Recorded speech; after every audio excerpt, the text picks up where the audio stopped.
Hey guys, LevelCap here, and today I'm going to be doing an episode of Mailbox, the series where you guys get to ask me any and every question you can think of. The way you do this is you just leave a question in the comment section down below, and I will pick some of the top rated questions to answer for the next episode. The first question today comes from Croner1907. He says, "Hey LevelCap, what do you think about the sale of LucasArts to Disney Network, and what is your general opinion on Star Wars in general?"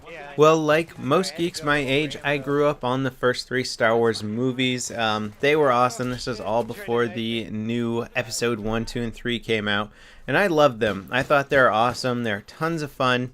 Let's not get them mixed up with actual science fiction. They're more like science fantasy, but they're really fun adventures. And when Lucas came around and modified the films with new CG effects and stuff like that, it was a little fun. You know, he made some money off of it, but it wasn't anything revolutionary. Then the new episodes came out. I just hated those things. I don't care if you guys liked them. I'm not even worried about stepping on people's toes. Those movies were garbage. Some of the worst freaking films I've ever seen.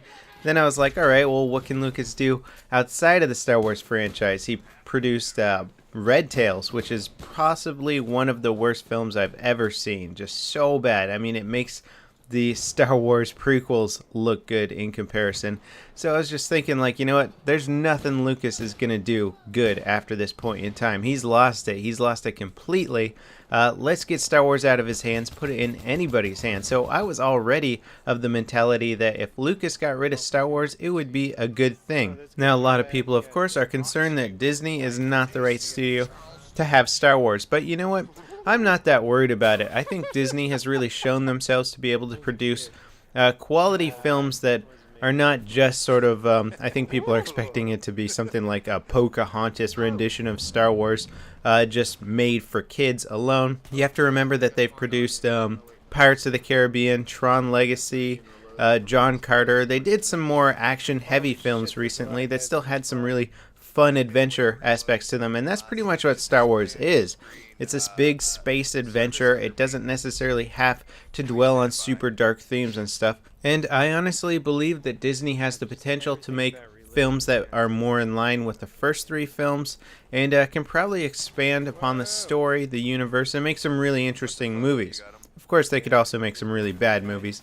That's just yet to be seen, but you know what? Whenever they come out with the next Star Wars film, you can bet I'm going to be there opening night. Next question is from Napa Jalka. He says, "Hey Level, can you do a Battlefield commentary while you are drunk?" I won't actually plan on doing any sort of commentary while drunk. If I happen to get drunk one night or have a little bit too much to drink and then decide to do a commentary, then sure, you guys can have that. But I'm not a big fan of drinking for the sole purpose of getting drunk. I like to drink socially, have a beer. I enjoy the taste of beer. And if by chance you're having a good time that night and you just have a little bit too much to drink and then get drunk, then that's fine. But I really don't like to support drinking for the sake of getting drunk. The next question is from Mark Super Saiyan. He says, "Hey LevelCap, my question is, are you thinking of having kids? I know Pwnstar is having a boy. They're calling him Pwnstar Jr. Maybe we can have a LevelCap Jr.?" It's definitely something that the wife and I have discussed, and it's something that we're going to hold off on at least for a few years. My wife is getting a PhD. She's extremely busy right now, and she decided that if we have kids, she wants to be much more involved in their lives and be a good mother that can actually spend a lot more time with them. And if we had them now, that just wouldn't be the case, or she'd have to drop out of her PhD program. So we're going to hold off on that for a while, but I'll keep you guys updated. Next question comes from E.T. Anzan, or however the heck you pronounce your name. I have a question. How do you want Battlefield Bad Company 3? In my opinion, I think they should do pretty much the same as Bad Company 2, but a bit more realistic. Not pulling charging handle every time you reload in BC2, more like BF3 to be able to prone. Maybe some small changes in graphics too. And in this, I will definitely say I was hoping that Battlefield 4 was going to be Bad Company 3. Sadly, it's not going to be. I think Bad Company 2 was an excellent freaking game. The gunplay in Battlefield 3 has exceeded that of Bad Company 2, but if they could somehow make a Bad Company 3 with the Battlefield 3 gunplay and just have that Bad Company 2 destruction. There is not another first-person shooter on the market that has destruction like Bad Company 2. Bad Company 2, you can level entire towns and villages. Any building will collapse. You can just blow out the walls on it, kill anybody inside with a tank. It's a lot of fun. The maps sort of evolve because of the ruins of the city that you're creating around them. And it was a great game. In fact, I really support taking jets out of the Battlefield series. It's not that I don't like flying jets and having fun with them. I just think they're pretty much impossible to balance. And they really allow like one or two extremely good jet pilots to turn the tides of a game. If you guys don't believe me, go watch Sturdy Wings' channel. That guy is an absolute beast in a jet. He can pretty much like guarantee the win of any conquest round just by going up in a jet. He will clear the skies, he will clear the helicopters out of there, and then he will start picking apart the armor. So I think it's just really hard to balance jets in Battlefield, and I much preferred Bad Company 2, where it was just one or two helicopters per map, and then mostly ground and lightly armored conquest game modes. The next question comes from Rock Music Lover 222, and he actually has a really awesome question, or rather suggestion here, that has never crossed my mind before, but it's really cool. Okay, so I'll try to make this short. Do you or do you not like the FPS reloading mechanic, which forces you to do the whole reload animation again after you cancel a reload?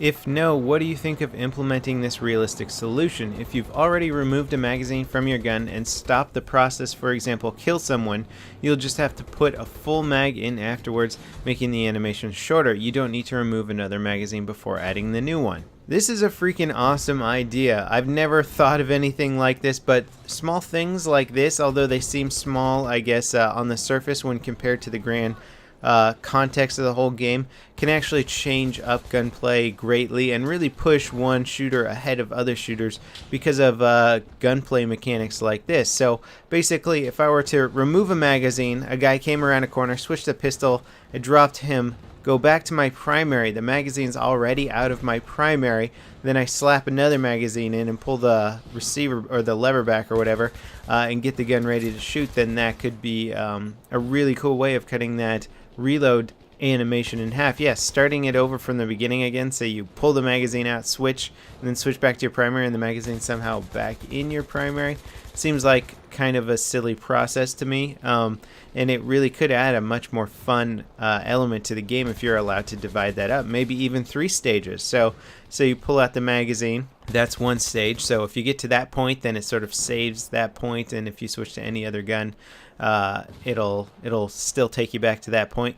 Then slapping back in another magazine, and if you fired off all your bullets, then you'll still have to pull back the receiver. So say you slap in the other magazine, that would be stage 2, and if you still have to switch guns at that point and then switch back to your primary, all you would do is pull back the lever to get the gun ready to fire. I think it's a completely brilliant idea, and any first-person shooter out there looking to get the edge in the FPS market should definitely implement that. If Battlefield 3 could implement that to their next title, that would be awesome. Alright, last question today comes from FFS2K. He says, okay, I'm trying again. How did all of you guys meet? Rival X Factor, Matimio, Mongol FPS. Well, let's see. I met Mongol first, and I know I was talking to and working with Mongol before either of us were even at around 5,000 subs. I think I was aware of his channel back when I was around like maybe 2,000, 2,500 subscribers, back when Battlefield 3 on YouTube was in its infancy. And I think Mongol might have contacted me actually and suggested that we should work together, collaborate a lot, and try and promote each other's channels, grow, and as one of us would grow, then we could help the other one grow. And that was sort of our plan from the start. So Mongol, I believe, contacted me on that one, and yeah, we've been working together ever since. We were working together before we were machinima partners or even getting paid to do YouTube. Then next on the list is Matimio, and this was around the time when I was like, you know what, I want to do a squad up series. I want to get 4 guys that are going to be able to play together regularly, and it was kind of hard hunting people down that all had the same time slots available to them. Actually, that was the hardest thing. I definitely had a lot of people that I was trying to get involved with that show, and I ended up finding Matimio through Spiderbite. Actually, the guy who runs G2PO recommended that I should talk to Matimio because he produces good Battlefield content on their thing. So I contacted Matimio, he was game, we started playing together in squad ups, and the rest is history. And then with X Factor, I'm trying to remember exactly how I heard about him. I think I was following some of the more competitive gamers or some of the clans and stuff like that, and somebody recommended that I should check out Rival's channel. I think he had around 5,000 subs at the time. I watched a few of his tutorials. I could tell immediately that Rival was the real deal. Or X Factor was the real deal. He knew his stuff, he knew how to play, and I was like, you know what? I want to learn from this guy. I want to learn to become a better player from X Factor, and I want to help promote his channel and stuff like that because he's got good content, you know. And this is the kind of thing that I really like watching on YouTube, is stuff that teaches you how to be a better gamer. So I contacted X Factor. He was totally game for doing some collaboration videos together, and then eventually he ended up being the 4th on Squad Up. So that's it for this episode of Mailbox. I hope you guys enjoyed it. Don't forget to leave your questions down below, especially if there was something that got some good upvotes and I didn't get around to this time. Feel free to repost it on this video, and hopefully I will get to it next time. Again, thanks for watching, guys. Don't forget to rate the video if you enjoyed it, and I'll see you next time. This is LevelCap signing off.